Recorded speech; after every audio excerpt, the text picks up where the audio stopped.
Get ready for a no BS approach to health and fitness. This is NBS Fitness Radio.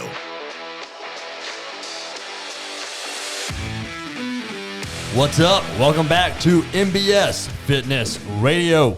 I am here with Sara and Sharwil from 901 PT, Memphis' best PT clinic. We have utilized their services a lot as coaches here and feel very comfortable sending our clients there.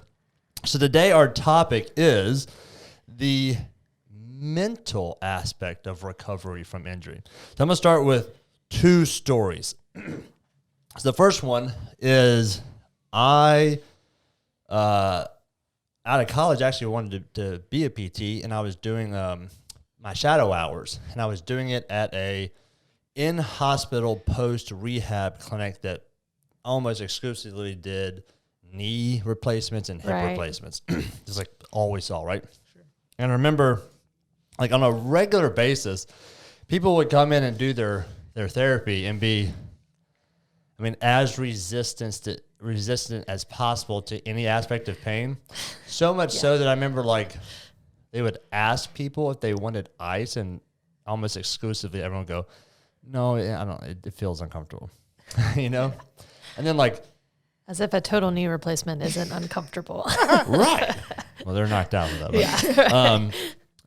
And then the total flip side is like I just read Goggins' book, which I'd heard the story before, but you know, like he kind of like out of nowhere ran a 100-mile race.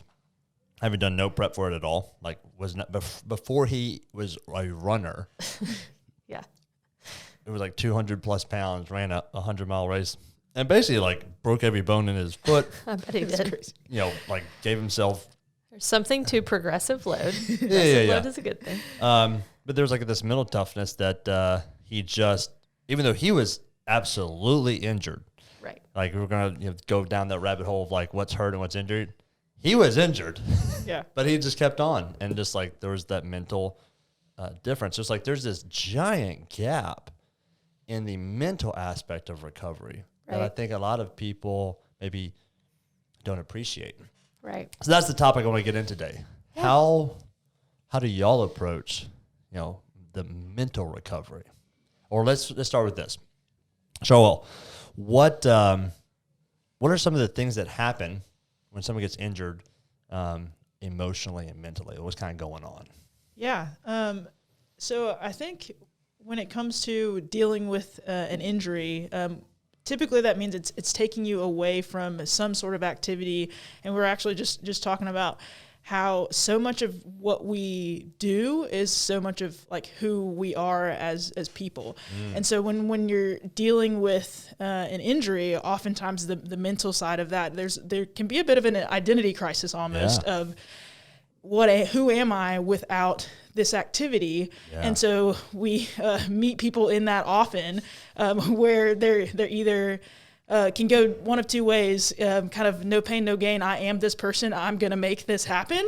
Or the other side of that is they're in that identity crisis. They can't do their activity. And it's kind of this like, they might start shutting down or try to find some other activity. But there is often a lot of who we are gets tied up in what we do. And so when you're initially faced with an injury, oftentimes that's the first time someone really realizes that that's true of them as a person, and kind of have to wrestle with, okay, like either how much does that part of me mean to me to start that process of recovering, and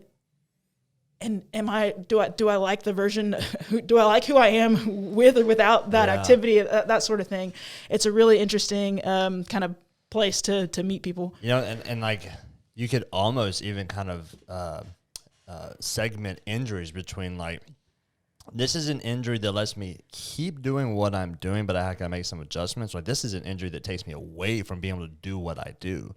And my thought was, so I used to power lift. And I had some knee pain that like kept me from squatting, and it kind of like took me out of powerlifting. I couldn't keep doing what I was doing, and that was very difficult to like deal with because I could not power lift because I couldn't squat. Then I also had an elbow injury that while I was doing kind of CrossFit stuff, but I could still do CrossFit. I just had to adjust it because I had this elbow injury.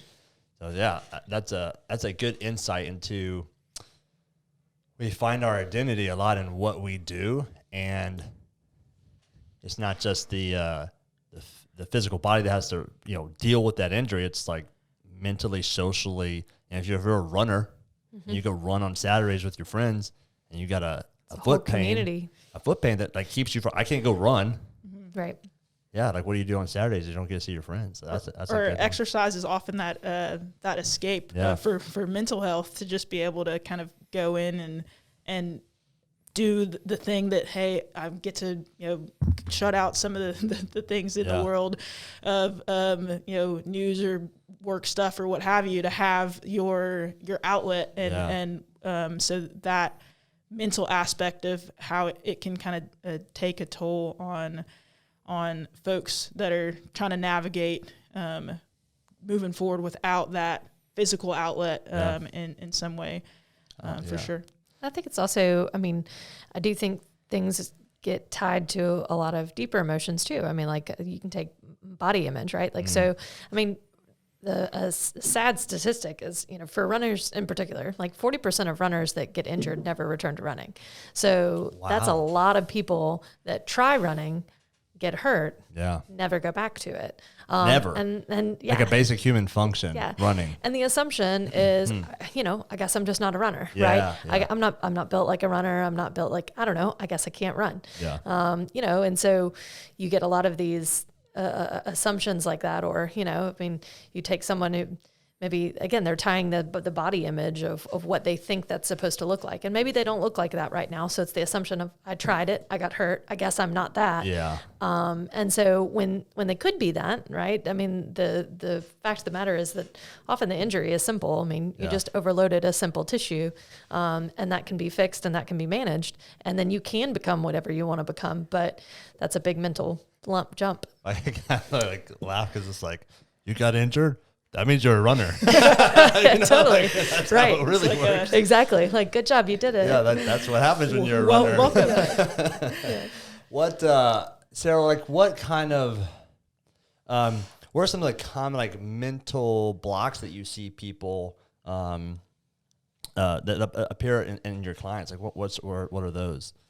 I think understanding pain, I think, is probably a good start. And that's not an easy feat. Pain is a very confusing topic. Even like you touched on, pain is a construct, right? It's a mental construct. So there are instances where that can be heightened or lessened. Again, just depending on what are my thoughts, what are my fears, what are my drivers, what are my ambitions, all of those things go into that pain experience. Emotion can impact pain. Exactly. It goes into that pain experience. And so you have all of these different things going on. And for that individual, a big part of that early management, might have to do with either one, telling somebody like, hey, I know you're mentally able to push through this, but you are still damaging tissue and I need you to draw back. Or getting somebody convinced that like, hey, a little bit of pain, right? In this instance and where we are, we're okay. Like you're going to help build past this point. But pain itself is a fascinating thing, but it happens within a mental context. Yeah. That's going back to those original two stories. It's like we have we have two different relationships with pain. Yeah. How do you communicate with people to help guide them through that, to like help them gain an understanding of pain? Because I think as athletes, how old are both of y'all? I'm 30. I'm about to turn 33 next week. Oh, exciting. All right. 31. Okay, cool. So like, you've been doing it for probably at least half your life. Probably been exercising, right. or you're athletes when you're young. So it's like you kind of like, you don't think you're so used to it, and as being athletes or not athletes, just being physical people, like you're gonna get bumps and bruises, and you have this framework to kind of go back on and kind of like, okay, that was hurt, that was pain, that was a pain at this, and I could push through that, and that was a pain at this, and I pushed through it, and that was a bad decision. Right. But for some people, like, they may have 40 years of no physicality and no relationship with pain. All they know is, like, pain is bad, discomfort's bad, I'm trying to run from it at all times. So how do you help communicate and help people navigate pain? I think the first step to communicating that is listening, truthfully, like asking them questions and trying to figure out what are their thoughts, what are their fears, what are the things that are driving that heightened pain experience or heightened like fear of pain, and then start to dismantle those walls, right? And you do that by assuaging those fears or starting to introduce things, build confidence, like all those little elements that they think like, oh, I never would have been able to do that because I thought it would have been, but you start to do that one step at a time. And gradually you can start to desensitize the system and start to help that person kind of build a base. So I would say a lot of it starts with, listening and observing their fears and their experiences, and then starting to help them build confidence. But Sharwil? Yeah, no, I think too, once we have that common language or understanding of what they're experiencing, then kind of giving a bit of some guardrails. You kind of reference, hey, this is okay, that's a bit too much. Yeah. And if they don't have that lived experience to draw from, then kind of a lot of the conversations that I've had with patients have just been about, hey, if it's on that 0 to 10, if it's a 0 to a 2, hey, this issue that we're working on, it's going to feel a little bit different, but pain is not synonymous with damage, right? Yeah. It doesn't, every time that something hurts doesn't mean you're doing harm to, and that's like a light bulb moment for folks often to be like, oh, I thought that every time I felt a pain that I was like, further injuring I want you to say that one more time, because that's a great clip that we're going to use. That every time you have pain. Yeah. Every time something hurts, that does not mean we're doing harm to an issue. Every time there is pain, that's not equaling the same amount of damage, right?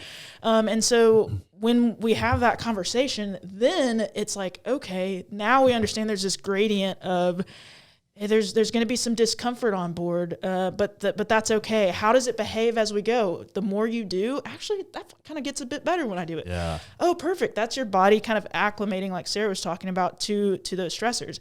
But the opposite of that could be true. Hey, initially it starts off, it's a bit uncomfortable. The more I do, actually, that's kind of getting a little bit more aggravating. And when I rest and stop, that lingers. Or over the next 24 hours, I feel like I'm paying for that. In a difference between soreness and pain, we kind of have to have that conversation too. Yeah. But kind of having a way to navigate those decisions that's strategic and geared towards their long-term goals, right? We don't want to say no pain, no gain in this moment. And then 10 years from now, if you hope to continue to be more healthy and more active and all those things, what are we doing today to make that true? And that could be either side of that, learning when it's time to throttle back, or learning, hey, that's okay to feel. And let's give your body an opportunity to make those adaptations and changes and acclimate. And creating a framework for that is really helpful, or can be really freeing for someone to know what to do in the moment. Yeah. We want to guide you through the process, but in the moment, in the middle of the workout, how should I go about this? Yeah. And having an educated means of navigating that's super helpful. It sounds like what you're saying is trying to take something subjective, pain, and turn it objective. There's a frame where we can somewhat measure this a little bit. And you talked about like 0 to 10 or some other stuff. What are some of those frameworks that you use to communicate to someone? Sure, yeah. So we generally follow a red, yellow, green light system. And we'll, on that 0 to 10, where 0 is no pain, 10 is we're in the ER sort of a situation. Okay. And so what I referenced earlier. Check. Got it. All right. Not in the ER yet. Yeah. Still good to go. 0 to 2 is the green line. right? That So 0 to 2. 0 to a 2 Okay. is green light. Now, that feels a little bit different. I mean, I can tell that maybe this side feels different than that side, but it's not like It's not pain. Yeah, It's just it's Kind of when you more do something awareness. and you're All that- like, that feels a little bit that feels twingy, different, right? but- Like I'm not okay. thinking about that. I'm not thinking about my left shoulder. I'm thinking about my right shoulder. yeah. Right. But there's wiggle room there. Yeah, so that's green light. Go. Crush that. 3 or 4 is our yellow light. Okay. And so that's where there's kind of some little asterisks to go along with the yellow light, where it's like, that's a little bit more noticeable. I can definitely tell that that's more uncomfortable. Now we want to kind of ask some questions. Does that get gradually better the more I do? Does it seem like, hey, that starts off a little irritating, but the more I go, actually it feels like that's easing up. Perfect. That's a proceed, but with caution. We still want to kind of have antennas up for how's this behaving, but you're good to go. The other side of that is the more I do, that's kind of gradually getting worse. We're kind of bordering towards that red light. Then we want to respect that because the tissues are giving you a signal that we want to listen to. Then we get to that 5+. That's where we're calling that a red light. And so the key with the red light though is there's still a little asterisk on, well, if I press 50 pounds over my head, then that's giving me a red light. Okay, hold on. If we drop that weight to 40 and then press, well, now that's more like a yellow. Great, we can press. Yeah. That doesn't mean we have to throw the movement out altogether. That just means, hey, we're overloading that tissue a bit, and we want to throttle that back. We're not quite prepared for that. The other side, if we're squatting, and if I squat to full depth, man, that's giving me my knee pain, and that's a red light. Well, what if we squat to a box and just modify your range of motion a little bit, and we can still squat heavy, but just through a modified range? And then does that mean I want you squatting with the box forever? No. But does that keep you doing the thing you love? Yeah. Yes. And so we want to kind of allow for the opportunity, hey, if we can make that red light a yellow or green by making a few modifications, giving you some cues around your movement patterns, things like that, for a time that then keep your fitness, keep you in your community, keep you doing the thing you love, then that's what we love to kind of get to figure out with folks. What's interesting, so I mean, I'm a little more on the side of like pushing through pain. And so like what's interesting, what I took away from that was like, it's not broken down into thirds. Like you weren't like 1 to 4 is a yellow light, 5 to 7 is and then 8 to 10 is a red. Like, cause like in my head, that's how I'm like, can I do this? I can do this. Yeah. So then that means I'm in the green light. Like, to me, like red is like, I can't do it. It like feels like it's gonna explode. Yeah. So I think that was helpful for me to kind of like, hey, dude, like. Well, there are a couple even like little nuances to that of like that's you're monitoring pain during that certain activity, but again, different tissues and different injuries, they respond differently, right? So, another thing that you have to monitor is just kind of what happens on the back end of that, right? So of like, man, I did a workout and I'm like, I don't know, I felt fine. I didn't really feel much during it, but like I haven't been able to walk for 3 days afterwards because I got this pain in my heel and I don't really know why that happened. I didn't have pain with my double unders, but so that happens a lot where, that 24-hour monitoring again, and the stipulation I tell people most of the time is after loading the tissue. I mean, you might feel it a little bit. And if it's a little worse or a little more aggravated, but not necessarily more than that 4, then I'm okay. As long as pretty much within 24 hours, that has kind of come back down to a baseline. Yeah. If it's longer than 24 hours, if you're walking around for 3 days and you can't, put weight on it, well, it was probably too much. I mean, you gotta change that. But it's also beneficial. What I'm taking away is the importance of having someone to kind of guide you through that and communicate. Yes. Yeah. Where you're like, hey, and on both sides, because some people might say, that was a 10. Telling you, that was the most pain I've ever felt in my life. And you're like, you still got a smile on your face. You walked in here. I don't think you're a 10. Right. And we need to push a little bit. And then there's some people who are like, again, you're like, hey, bud, like, can you do this? Yes. But you're going to be suffering for this injury for the next year if you don't just be smart and take a little step back. You know, Right. I think that's like we're having a PT, having a coach who gives you that framework, but then not just gives you the framework, but then you're communicating that to them and saying like, hey, who's the expert here? Right. You're taking an objective point of view, and a lot of times, you know, as an athlete, you're just taking the subjective point of view. Like, Right. I can do this. I'll just keep pushing. But it's like, yes, you can, but it's not the best thing on over the long haul. Right. And my joke's always been that, like, in your teens and in your 20s, like, you get hurt, you just keep doing what you're doing, and it just resolves itself. Right. You bounce a little better. Yeah. And in your 30s, you get hurt, you take a couple of days off, and then it resolves itself. And in your 40s, you get hurt, and you have to do rehab on it. Yeah. And then it gets better, and you keep going. And then kind of beyond that, it's like, you're probably just going to deal with this for a while. Yeah. You know, like that. Not in every case, but that's, so it's like, as you go throughout life, like you're like, maybe in my 20s, my shoulder hurt. I just Yeah. kind of like did some band pull-aparts, and I was fine the next day, right? Right. And then it's like, man, that's not the case anymore. Tissues change over time. Yeah. So you talked about having kind of that conversation about pain. Do you have what are some other kind of strategies for like people's mindset when they come in? I think it kind of depends on where they're at, you know. I mean, even mentally, I mean, you can tell when somebody comes in and they're, you know, distraught. And, I think a lot for me is helping somebody just have a plan, right? Yeah. You know, that like, I can't take away this problem as much as I would want to. I can't snap my fingers and make this problem disappear. Yeah. And most people understand that, you know, there's the like, yeah, I mean, I know this didn't sometimes like, it's just not that simple. Right.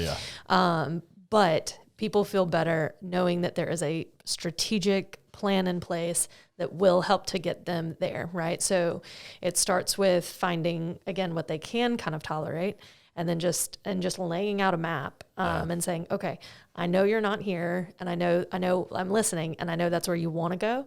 And so we're gonna start with that, and we're gonna reverse engineer how do we get you there, and then do that kind of a step by step. So I think mentally for people, having a specific plan, and then having that, you know, that you create together, right? Like it's not my plan, right? Yeah. It's our plan, right? It's based on what you want. It's based on your needs. They feel like they have like active agency in it versus like a lot of times injuries is you feel out of control and like Right. this lack of trust in your body. And Right. so like kind of like reversing that and say like, hey, you do. Right. Yes, this thing happened, but let's focus on what we can do. Right. And having a plan gives you a little more confidence and like, okay, now I'm not focusing on the emotional aspect of or the negative aspect. Now I can just focus on my task list. Right. Just start doing my tasks. I like that. Exactly. And I think too, with that plan and our knowledge of some tissue healing timelines, how everyone wants to know how long is this going to take, how long is this going to be, and being able to just level with somebody. I don't want to lie to you and say it's not going to be gone today, but this is.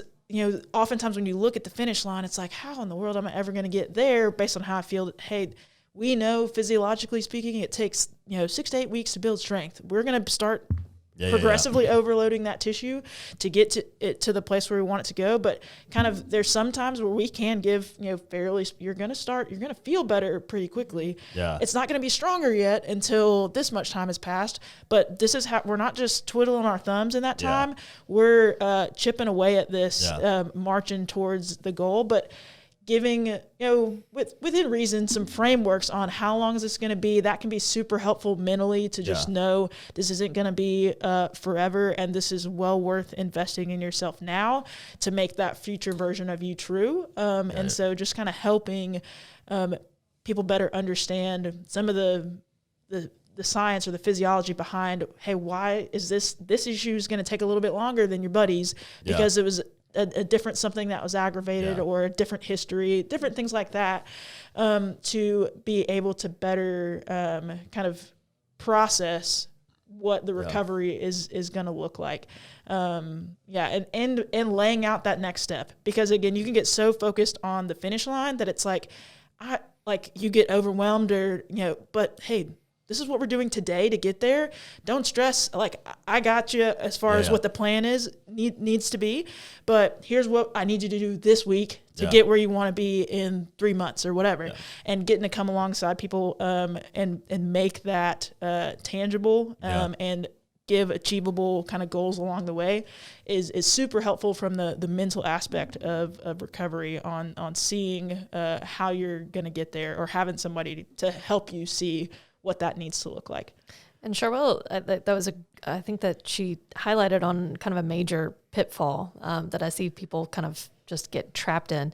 And that is that your pain is better. Yeah. And so therefore the problem is gone, right? Which again, going back to kind of that first conversation, right? Like the pain is a manipulated construct, right? So a lot of times, we can do things to calm the pain fairly quickly, in the matter of a week or two and that sort of thing. That does not mean that this problem just disappeared just because it's not hurting as bad. Right. And so, you see people fall off all the time of like, oh, but I'm feeling better, right? And they're, but the fact of the matter is that you're feeling better because actually what we were doing was working. But if you fail to carry that forward and build the capacity back, really the ability for that injured tissue to handle the load that you want to put on it that originally caused the issue, then don't be surprised when all of a sudden that thing kind of crops back up, and that happens to people all the time. The pain is gone, but the pattern is still movement patterns have so much to do with how those things arise in the first place. And so just seeing it through the process and knowing that, hey, we want to address the pain, but we want to make sure that you're well equipped to not deal with this in the future. Don't let the immediacy of, okay, I feel better, let's get back to my thing. And it's like, how long do you want to be doing that thing? Yeah.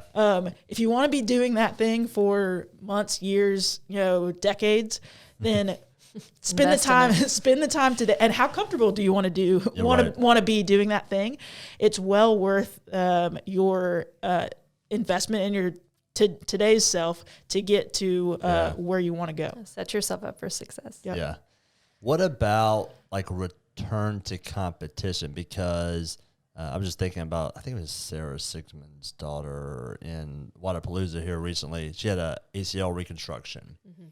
And I think this was her first competition back, and she had to pull out. Mm-hmm. And I can't remember I don't think she she re-injured it, but I think she had one of those that didn't feel right. And then had that flashback moment of I do not want to go back through that process. So what about building back that confidence? How do you help people work through that of going back to that thing that hurt you in the first place, especially a major injury? I mean, there's muscle soreness and tissue pain is one thing, but that pop. Yep. Oh shit. Mm-hmm. Now that thing doesn't work. Right. My body doesn't move like it's supposed to, and it's now I gotta get surgery, and I gotta sit in this brace or this immobilizer. Yeah. I'm stuck on my couch. There's a lot of emotion that comes with all that. So how do you help people overcome that and get back to competition, or to the thing that, not necessarily competition, but get back to the thing that put them there in the first place? Yeah, achieving that thoughtless, fearless movement versus just here we go sort of a thing. And I think Sarah touched on it earlier about understanding what all's kind of tied up in that. And while we're doing the work physically, let's do the work mentally to kind of gradually prepare yourself to that. And then it's the same plan, right? Of, hey, here's what we're doing today to prepare for that. And we're not going to jump straight back to the thing that did it. And if there's definitely some emotions around, I don't know if I'm ready, then, hey, that's okay. Here's how we're strategically preparing you for that. And by the time we are back doing the thing, we've taken so many gradual steps to prepare you mentally and physically, emotionally for that moment, that it's like, oh, I guess I'm doing it, sort of a thing. Is if it's done well, then that's kind of how that happens, versus creating like this emotional experience. Okay, it's time to do. It's no. If we are strategic and navigate that well, then it's just like that seems like the next logical thing for me to do would be to slowly introducing them back to that and building confidence. Like eventually they're just like, oh, I just did that thing, and I was playing the sport, right? And I wasn't thinking about the injury. Graded exposure back to whatever the thing is, and that can be for the highest level athlete. That could be for someone who's like, I'm not supposed to bend down. I did this thing to my back, whatever that is. The doctor told me never to pick anything up off the floor again. Like, well, good luck. Right. It's like, how do we start to get your body doing that without your brain knowing you're doing it? Yeah. And then we sort of kind of do. It's like the big reveal is you've been doing it. Oftentimes, surprise. Right. But it just takes. There's an art to that, and figuring out what someone's ready for, and when the time is right, when to take those steps, and things like that. That's kind of how I would approach that. I think it depends on the person too. I mean, I think a large part, I think a large part of our job is, you have to be good with people, and you have to understand and be able to read people and understand, some people might need, more of a handhold and like, okay, I am here with you through this process, and we're going to, it's that soothing versus, I've had other people where I can tell, I know it's ready, and I'm like, just, let's do it. Let's just get in here and do it. And all of a sudden they do it, and they look at you like, oh my God, I didn't know I could do that. And I'm like, yeah, of course you can do it. Right. Like I've seen why you can do it. Right. So you have the confidence because you put other people through it. Right. Like, I know. And I know, at that point, like, I probably have a pretty good idea of like, what their issue is and what they can handle. And so, I think it just different personalities kind of might need a little bit of a different lean. Some people need a little bit more of that, like, hug approach, and then some people need a little bit more of a little nudge out the nest, So. Yeah, some people need their hand held forward, and maybe some people need to held back exactly. Of like, I'm gonna tug on your shirt here a little bit. We're not ready for that. A little too aggressive. Yeah. What about like when it's time to call it quits? Like, I just think about I'm just pulling from personal experience. Musings, yes. Yeah, because there's some things like. There's like a pretty a meme that was going around for a while. It's just like, why is it so hard for college? Why is football so special when it's your last game? It's just like, it's not really something you can do after you play football. Like, you can go play pickup basketball or pick up soccer. Like, that stuff exists, but there's not like rec football. So like, your last game is like that is the last game I'm ever going to play. And so there's one aspect of like, I was pulled out of that because I hit my last day, right? And then for like powerlifting, like I got to the point where I still had unfinished business and I had goals that I wanted to do, but I was just like, don't like doing this anymore. I'm just in pain. I don't like what it's done to my body, and like I want to go back to feeling better. And so there are those moments where like you have an injury and like you kind of have to like come to that moment where you go, I don't want to run marathons anymore. Right. How do you help maybe someone like, because they still have to rehab. And I guess like what I knew this, but I see people struggle with this a lot, is like, I knew I wasn't going to powerlift anymore, but I was like, I know I'm going to squat and hinge and horizontal press for the rest of my life. Like, that wasn't right. But I see a lot of people kind of go like, well, I hurt my bicep and I'm just never, ever going to hang from a barbell again. Right.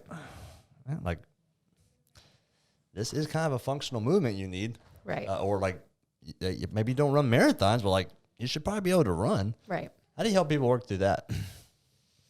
My goal, I'm generally, I don't know if I've ever told anybody it is time to hang it up, Yeah, right? yeah. Like That's a that's personal not, decision. yeah. Like, Yeah. I mean, that's on them. And truthfully, like my job and my goal is if you want to do it, Yeah. I help you find the way to do it, and a way that you can do it, and hopefully, you know, and do that safely and do that healthfully. The matter is that depends on how much you want to put into that goal, Yeah. right? Like, what is your desire to do that? What are your resources to do that? How much can you put in? How much time? How much money? How much all of that? Like, all of that goes into, you know, is that something you want to do? Yeah. And you know, because I think that most times I think that there is a route forward. It's just how badly do you want that? And a lot of times people do get to a point where like, I'm not really in that anymore. Yeah. Of which case then, you know, if you don't, my goal is you could do it if you want, right? But you get to decide whether or not you want to. Well, I guess maybe communicate. Like if someone came to you, a runner came to you, and let's go back. Let's go to the knee. Like let's talk about myself. If I came to you, I was like, man, my knee's bothering me, and you were like, okay, cool. Like we're gonna get your knee taken care of. I was like, I just want the pain to go away. I'm never squatting. I'm never ever gonna put a barbell on my back ever again. I don't plan on squatting ever again. Like how would you then approach like, okay, like I need to help this guy get over his knee pain, but like I also know that that a squat is a functional movement that this guy needs to be able to do. Right. Like how would you address that? Yeah, I mean, partly helping you maybe see how, hey, you're gonna like squatting is gonna happen. Are you gonna get up out of that chair? Are you gonna get up out of bed? Like, trying to kind of help you see that the squat, that pattern is again a part of life. Yeah. And I definitely would more so emphasize like we need to like let's talk, let's figure out Right. you know what all is behind the emotions that have led us to say like I'm never doing that again. Yeah. And I need to do a lot of listening in that conversation to let you kind of navigate through like how did we get to this place? What is it about, you know? And then I can meet you in that and help make our way back toward, but like, hey, squatting is part of life. If you're gonna do it, it's just a matter of whether your body's going to be prepared for it or not. And so do we want to be ill prepared in that situation and probably then still feel some pain? Or do we want to prepare your body for tasks that you're going to come across and be ready to crush it in those moments versus being like, I got to squat. What am I? You know, it's like, you don't want to have that moment.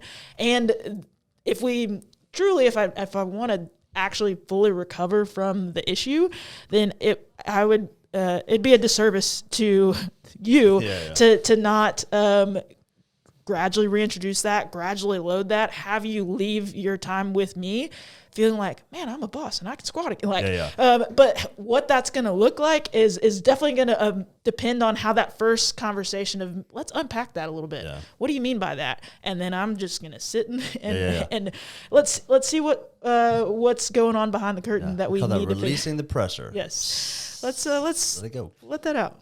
I think, like my first question would be why, you know, understanding kind of like to that point of like, you know, if somebody then responds with, well, because it hurts. Well, then my next question would be, well, what if you could do it without pain? Would you want to? And, you know, and if their answer is still no, okay. Like if that, like maybe, I mean, people do go into different phases of their life, right? Yeah. Like absolutely, we're going to address squatting, but do we need to address squatting under performance level loads, right? Like then, you know, maybe that's not as much of the goal, where maybe they've fallen in love with something new over here. And like, that's really where my focus is. But if if their answer was like, well, yeah, like, I mean, I would love to do it. It hurts. Then the question is like, okay, well, you know, what if you could do it without pain? Yeah.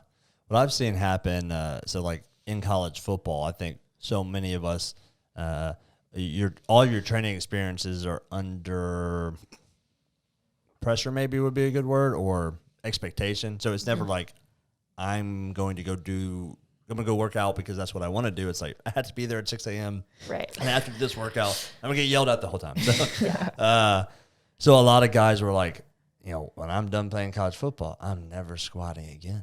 Yeah. And you're like, that's a bad decision. Or what I've seen happen is like guys and girls who found their identity in like the sport of powerlifting.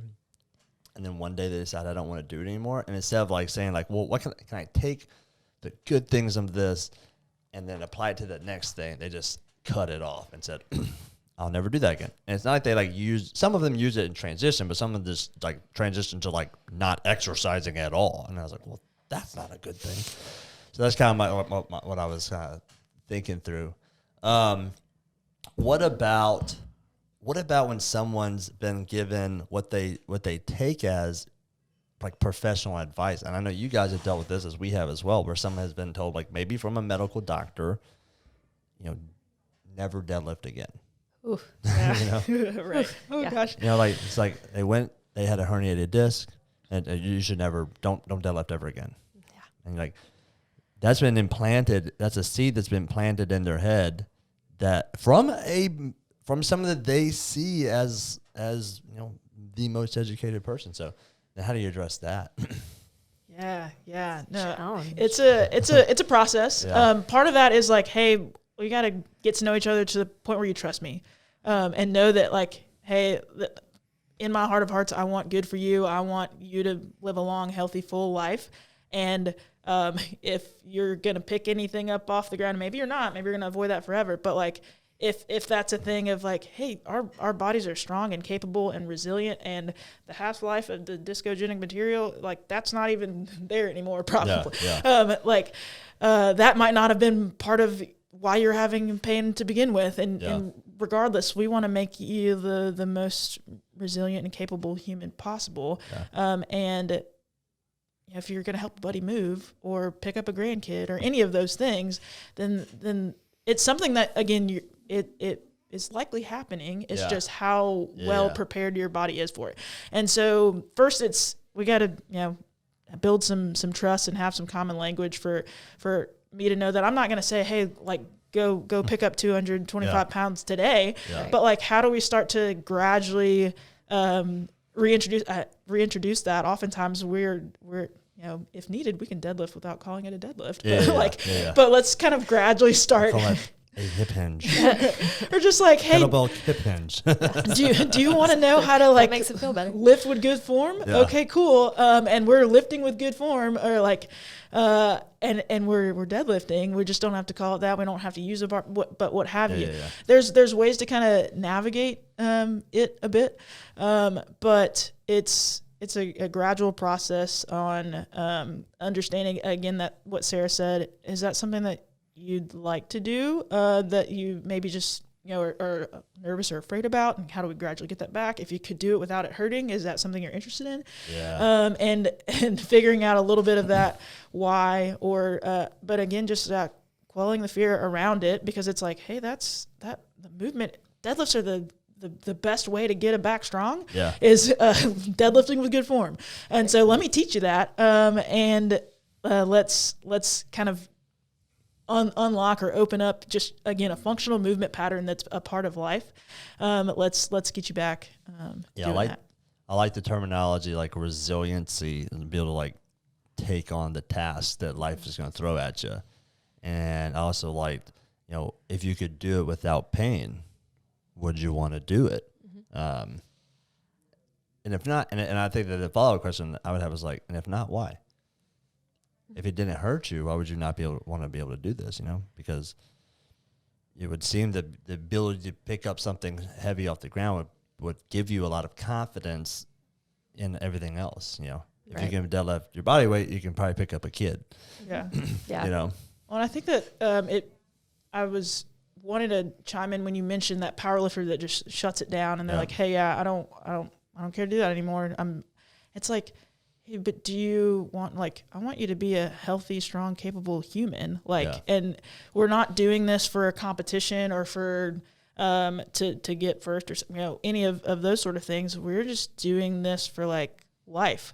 And so much of I would rather have the aches and pains of exercising and those musculoskeletal issues than having heart disease or diabetes or all these chronic illnesses that plague us as a nation. Promise it feels worse. Right. Yeah. You would much rather have, hey, I tweaked this thing, cool, come hang out. We'll get that calm down taken care of, get you on a plan to be back where you want to be. But your system's going to bounce back so much better from so much that life can throw at you when we're just prepared for what life's going to bring, versus we just kind of hang it up, and then it's like you can see so many things that come with that, whether that's mental health or just your overall your system. It was in much better shape when we were again healthy, active Doing something, individuals, and as your choice of your mode of exercise can change, but like, no, we need that. Yeah. I had a lady on the podcast who's a nurse practitioner, and she said, she's like, hey, look, diabetes is hard. Yeah. Heart disease is hard. Back pain is hard. Mental health is hard. Getting up at 6 a.m. and working out is also hard. It's like, you just get to choose your hard, and like, it's like, that's a great way of looking at it. It's like, you're not avoiding pain and discomfort. It's coming at you. It's just whether you want to be proactive and choose the type of pain that you want to have, or then we put like quotes on that pain. It's like discomfort's a better way of saying you're gonna be sore. Yeah. But yeah. But you're gonna feel the discomfort of like getting out of bed. Or I'd say it's not gonna be easy either way. Be whether easy. it's gonna be painful or not, but it's like, hey, which tough thing do you want to do? Yeah. Do you want to do the tough thing of getting up and working out and getting after it, but really being in good community with where you work out and that sort of thing, and then being able to enjoy life, or do you want to do the tough thing of insulin injections? Getting your foot cut off? Yeah. But I think I speaking to that point, and this is, I don't know, I think it's a cautionary tale of, or particularly for practitioners and people in positions of power where like people are listening to you, and they're taking the words that you have to say seriously. So you should be cognizant of your language and basically the things you say, because you can say it flippantly, and maybe it didn't mean you're just like you're just spouting.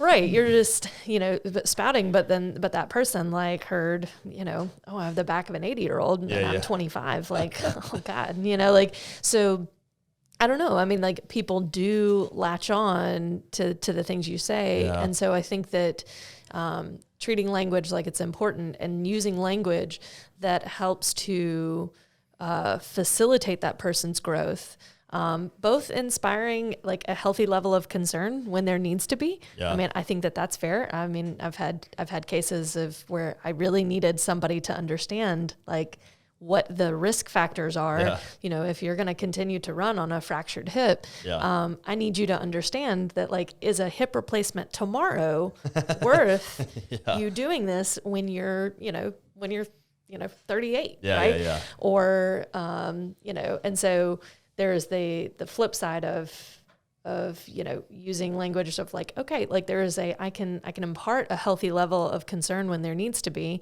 but also a healthy level of like, but if we do this really well, like there is no reason why this disappears from your life, right? Yeah. Like this is just a moment in time and we have to build on that moment. So I think it is an important conversation. Yeah, 1,000%. It's also like something to consider is like, what that practitioner's like framework and experience is, because if you are a spine surgeon, and all day every day you see jacked up spines, right? And maybe amongst people who like this, quite honestly, aren't willing to do the stuff necessary to bring that back up to a more functional level. And you're like, I know I can at least remove this instantaneous pain, right, like that. And it's like, like you're a spinal surgeon. What's your tool that you use? Right. Surgery on the spine, versus someone who may be more performance oriented and say, I got a lot of tools in my toolbox, and like my plan is to address these current symptoms. But I also want to look back and go like, what was the causes, and look forward and say like, what's our potential going forward, and that's the something for people to be aware of. Is like, if you do have an injury, like choose wisely Yeah, you've got options. They've got good options. I think oftentimes someone's got back pain and they think, oh, I'm going to have surgery, so I'm just going to try to push through it or what have you. And it's like, oh, no. Like, not at all. We can very much make significant, like, hey, yeah, you can get back to doing what you're doing without surgery, without injections, without having to, just be consigned to, if I want to do that thing, I'm going to just have to deal with the pain or get surgery. I'm like, nope, there's another way. Right. Come on, see us, and we'll get you on your way. Or if, there are some outliers where it's like, hey, you know what, maybe this is in your best interest, but know that we're going to level with you and have that conversation, but we have the option. We did everything we could, and the only next step is that surgery. But here's the good news. It's like everything we did and everything we're going to do is going to be a heck of a lot better than had you done none of it and still had the surgery. Right. That's the reality. But starting to view surgery as a last resort or under emergent situations, not something that it's just like, oh, I've had this thing and Oh no, because modern medicine is a beautiful thing, right? Yeah. So there are instances where that can be perfectly indicated, and truthfully, what they can do now that they couldn't do even years ago. I mean, it's amazing. But in terms of your more kind of chronic and insidious type, like pain that is just very commonly seen. Yeah. That's where, again, that kind of conservative management kind of comes into play. But for me, I want to know, I think it's are you active? Is this something you understand, right? Yeah. I don't like oysters, so it's very easy for me to give up oysters, right? So, so I want to go, and know that okay, this person understands this and they know what it is. I don't know, when I get told or when I hear oh, well, that's just horrible for you. You should never be we're people, right? So what was your opinion of that? From the beginning, I don't know. So I think it's useful to know to go to people that, I like for my doctor or my physical, I want them to understand, maybe they run too. And they're like, okay, they know that, right? Or maybe they lift too. And they know what I'm talking about. I've had to communicate that to clients several times. I'm like, man, you need to, maybe some of my older clients who didn't appear to be active, and I was like, you're gonna get a different approach from that orthopedic surgeon than the guy who goes in as I'm a college pitcher, right? And you need to make them aware of what you expect your life to be like. But for myself, basically what happened is one day I woke up and my elbow was stuck like this, and I was like, what the heck? That does I was like, there was no instance in which I was like, ooh, that don't feel good. I was just like, what the heck? My shoulder's or my elbow is stuck. And I went to 3 different AT-PT combinations and went to the orthopedic, and he sent me to the PT, and we did an x-ray, and I was doing all this stuff. I was like, man, I sure would like to be able to extend and flex my elbow. And so finally we got an MRI, and he was like, oh, you got stuff stuck in it. The only solution is that we take that out. I was like, okay, well, cool. Now I know, because I did all the other stuff and nothing happened. So, and then, so there is sometimes where you gotta get it just taken out, or whatever. So totally. Yeah. That sucked. I was 9 weeks where I only used my right hand to work out. Oh yeah. And right arm's looking good, dude. I got to the point where I was like, I'm not burpees. I'm gonna do one arm burpees, fine. Just get it. That really sucked. Yeah. Do y'all have any there's whatever you call it, client privilege. You don't have to give extra information out, but did you have stories of maybe some mental fortitude or resiliency where someone came back from something you could share that maybe be motivating to someone listening to the podcast? Maybe yourself as well. I mean, yeah. I've probably. It's kind of a fun part about our job is. Truthfully, I get to see that. I get to see that all the time, every day. And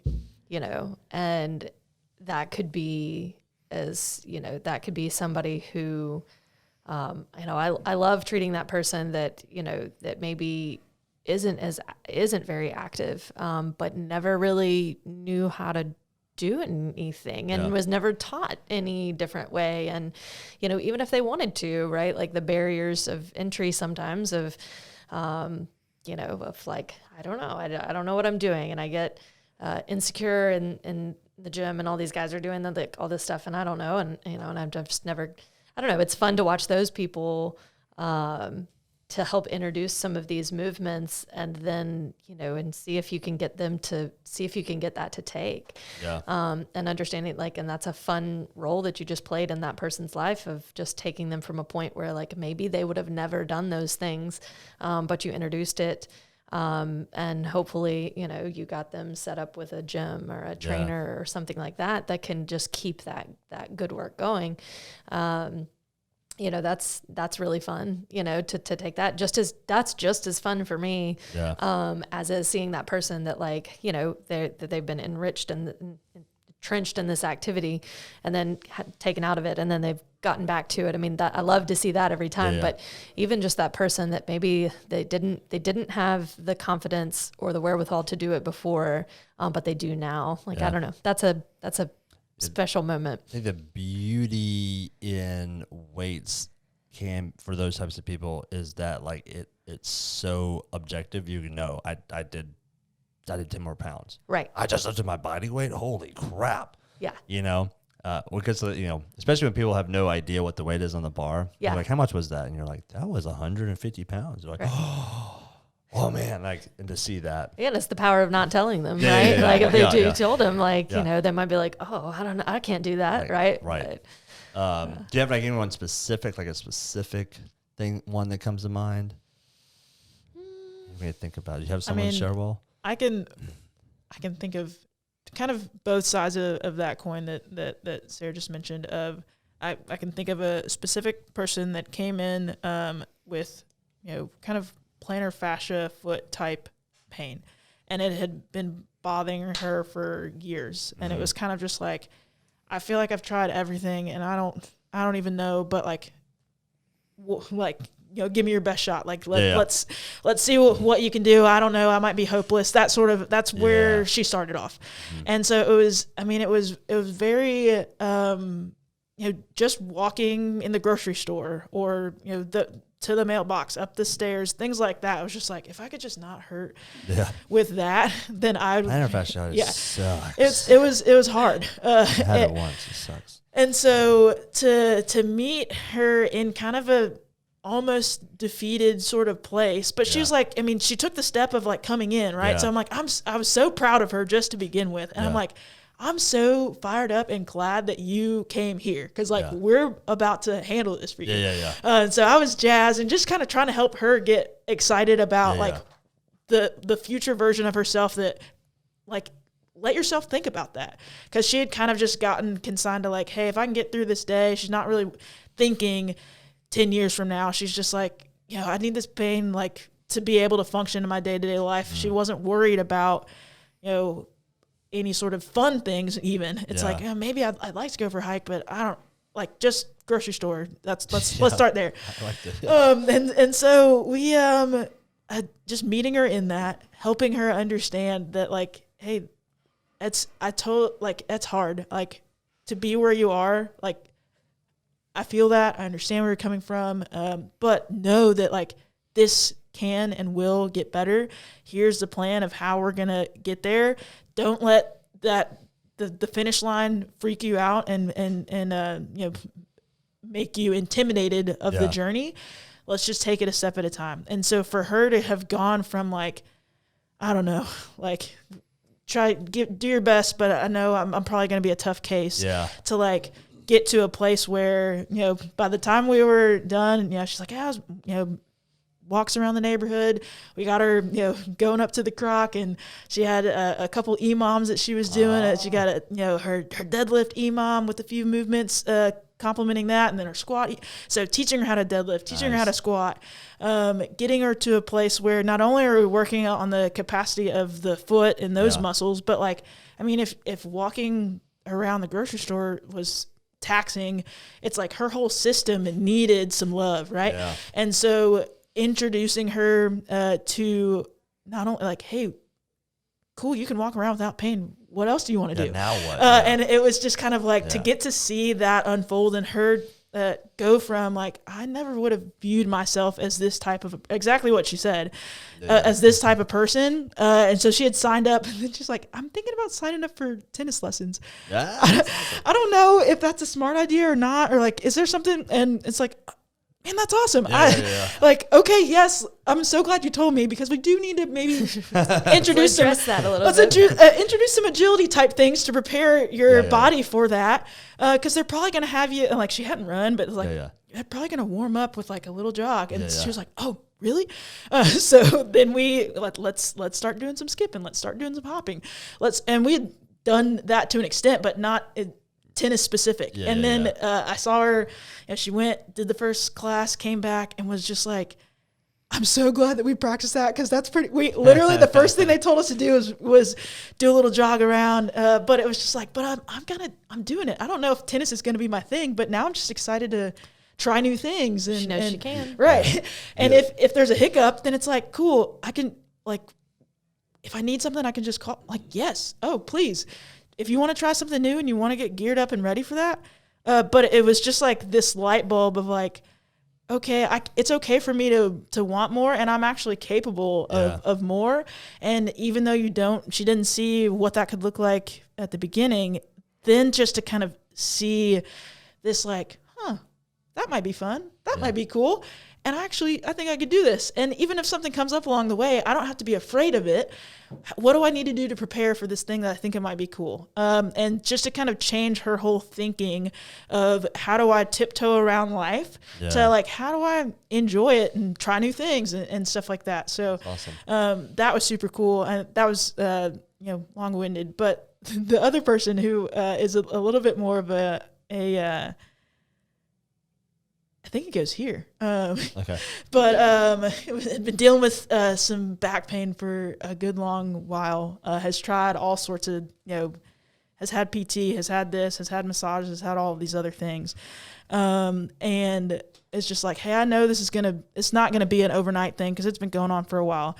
But I'm like, hey, we're about to figure this out. Yeah. And like, I'm going to be like, I'm not that I lie to anybody. It's like, I'm going to be honest to you about like, hey, this is what we can do. This is how it seems. This is where we're going to start.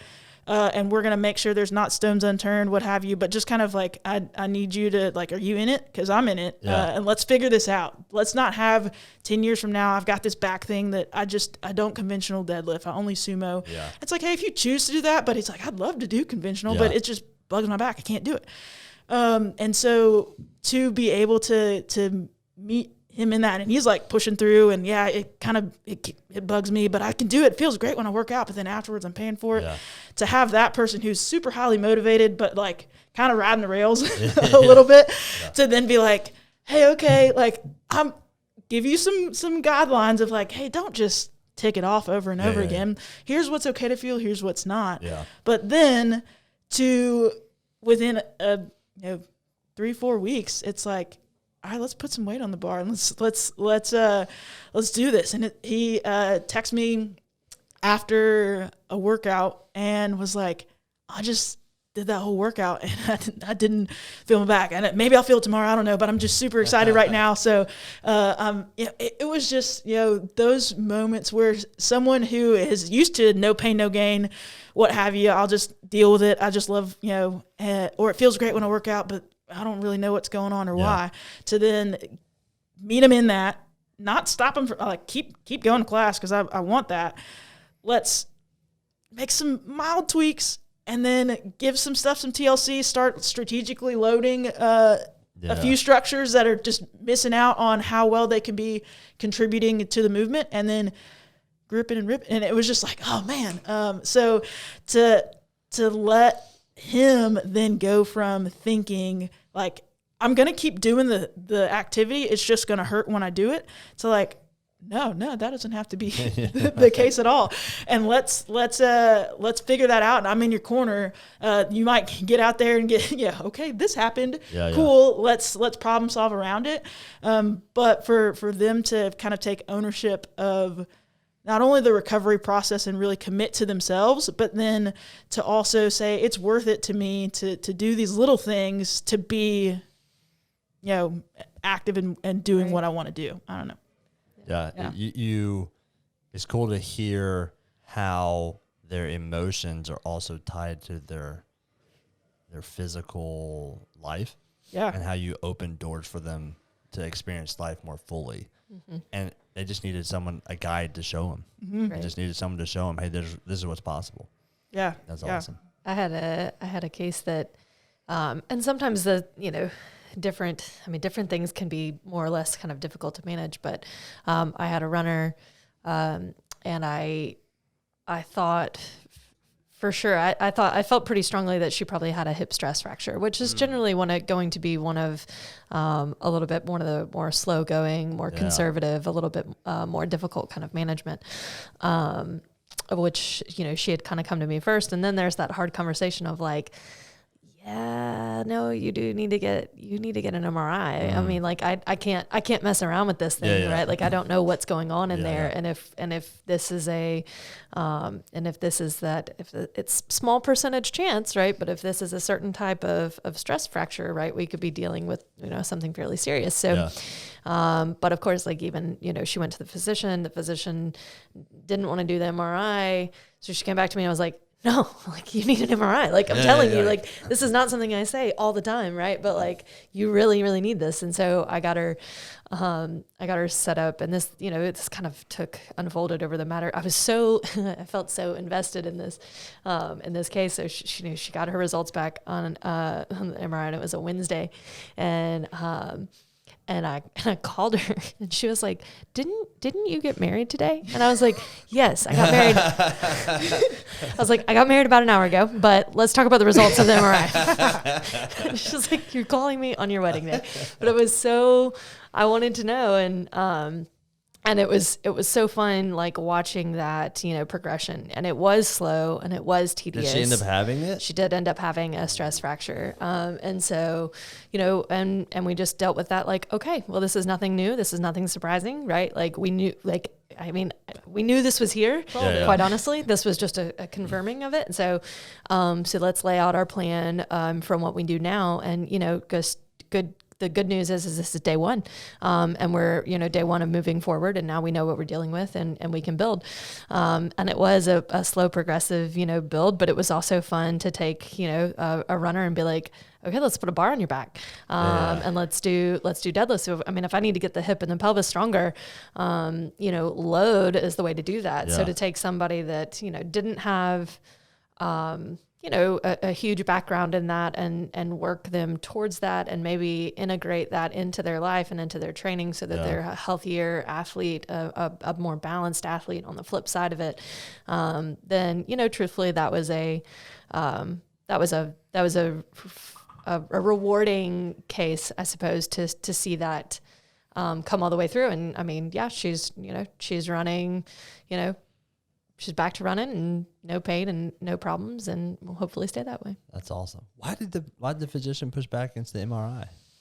I guess he thought, I think he thought it was something else. But neither here nor there, but if it looks like a duck and quacks like a duck. So that's all right from him. That's kind of, you're barking up a liability tree when it comes back, and it was the thing that we had asked you to get an MRI for. Right. But luckily, we've got, I have over the years then developed some relationships with some really great physicians. And then so having people to refer to when it is not, having your team. Exactly. Like there are cases where like it's not in my wheelhouse, and I need to know that I have somebody good. So now, I do have that, and I have people that I feel very confident in saying, like, I'm going to get you, you need to go see him over here because I think that we have this going on. And, and sometimes, like, truthfully, that just takes, getting to know the people in your community and understanding, like, who is a really useful resource. And so that's really important to me to have those people as a resource, because there are plenty of times it's not all in my wheelhouse. And just like, just like you and your athletes here of, knowing and understanding and having somebody good to refer to when there is an injury like us, it's the same thing for me of knowing like, this is still that one step beyond. And I think that you would really benefit from that. Yeah. What's cool about the runner's story is like, a lot of times when we get injured, it's not a good thing, but it does expose us to like stuff that we weren't doing. Yes. And it's like, you know what makes you an even better runner? Strength training. Right. It's just like that, like it sucks that was the catalyst that like made it going forward, but it's like she's probably a better runner on the backside for it. So sometimes those injuries are like, it is one step backwards, but Right. 10 steps forward, you know? It's an opportunity to work Yeah. on your weaknesses in other ways or learn more about how to be, better ultimately in the long run. I say that all the time that, I mean, you can take a bad situation or what was a bad situation. Okay. Maybe like we can't go back and control it, right? Like that, if you've landed here, you've landed here and what's done is done. But you can shape, again, it's kind of like your attitude, right? Like you can shape what you do moving forward, and you can shape, how you learn and implement these things. And I think, at least from a therapeutic standpoint, some of the most lasting change that we can do, instead of creating kind of a revolving door of like, I was discharged from PT because I had my 3 times a week for 6 weeks, and the issue wasn't solved, or but is create again the education standpoint, the lessons that people learn, the framework that people adopt, maybe the concepts that they implement, that you help to bring to the table there. Like that's the lasting change that if they can continue, if they remember that and can continue that on, then I mean, the likelihood, yes, we get injured. And specifically, like when we're pushing performance, the closer you get to performance is like walking on a razor's edge, right? Like, so your margins become thin and it's easy to take a wrong step and get cut. Yep. And that's okay, right? Like we know that. And so, the likelihood that you might have an issue, is high, but again, that issue can heal and we can kind of keep you in that and, and play with our margins as we need to. But that's, I think, really like the lasting change, that you can really help somebody with. I love it. Well, guys, gals, I appreciate y'all coming on the podcast. Any final words or thoughts? Oh, well, I had the thought while she was talking of us being in the business of changing not just people's pain, but trying to change people's lives. I stole that from, I think, Jeff Moore. But just knowing that, like, hey, it's worth it to honor this process well, not just to change your current injury or circumstance or pain or what have you, but to, like, this is for your life. Like, it's worth it not just to change the pain, but to change your life and to change it for the better. Love it. Absolutely. All right. Thanks for coming on. Thanks for having us. MBS Fitness Radio out. Thank you for listening to NBS Fitness Radio.